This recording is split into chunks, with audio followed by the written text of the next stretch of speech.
Hello and welcome to Turkey FM. It's time for Muslim Mornings, our weekly morning segment where we discuss this country's relationship with Islam and give our listeners an opportunity to call in and enlighten us. Our number is 1-800-TurkeyFM, so give us a dial. And it looks like we have our first caller here to chat about the data on the nature of Turkey's relationship with Islam. Paivi. Thanks, Joe. Islam arrived in Turkey by the 7th century. After Arab conquests established the Islamic Empire. Turkey was ruled as a Sunni Islamic state under the Ottoman Caliphate.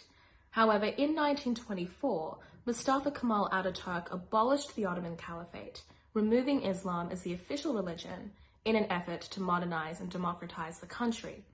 Nonetheless, Turkey's rich Islamic history is still evident through the thousands of Islamic sites that remain and its high population of practicing Muslims today. According to government records, 99.8% of Turks identify as Muslim. However, research suggests that actually 90% of the population actually practices Islam.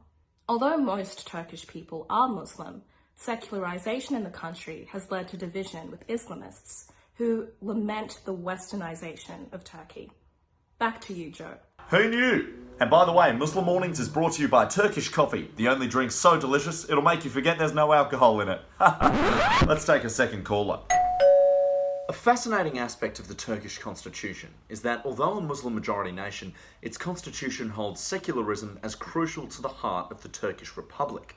The present constitution was ratified by referendum in 1982, and its founding principles assert the secular and democratic nature of Turkey. In 1928, a constitutional amendment removed the provision declaring the state religion of Turkey to be Islam, and ever since the constitution as a document has maintained commitment to secularism, with freedom of religion guaranteed at Article 10. For a nation built on the Ottoman Empire and Islamic State, this may be surprising, but the democratic reforms of Mustafa Kemal Ataturk, recognised in the constitution, provided Turkey with a firm commitment to secularism. However, in sharp contrast to Ataturk, the current Turkish President Erdogan is an avid promoter of Islamization and removing the old secularist guard, despite the constitution itself being an old guard of secularism. Back to you, Joe. What a great caller. Wow. Now, I'm told we have a third one coming through, ready to discuss some interesting features of Turkey's relationship with Islam. Thanks, Joe. I just wanted to add on to some comments that the last speaker was making in relation to Turkey's secular constitution. Turkey's had a really fascinating relationship with headscarves over its nearly 100-year history as a modern democracy. President Ataturk, despite his staunchly secular views, didn't seek to officially ban the wearing of the headscarf initially, but in practice they weren't worn in public institutions. It is interesting to note, though, that the wearing of the fez was officially banned by Ataturk under the 1925 hat law as part of a move towards more of a Western dress code in Turkey. Following the coup in 1980, a public clothing regulation was instituted. This officially banned the wearing of headscarves in public institutions like universities, government offices, and even parliament. This was done on the basis of secularism. Religion and the state were not to mix under any circumstances. Since his election as PM in 2003, Erdogan has continued to push for more religious freedoms and has overturned the ban on the wearing of the headscarf in Turkey. Some commentators have posed the question, though, in Erdogan's Turkey, does the right to wear a headscarf come with the corresponding right to not wear a headscarf?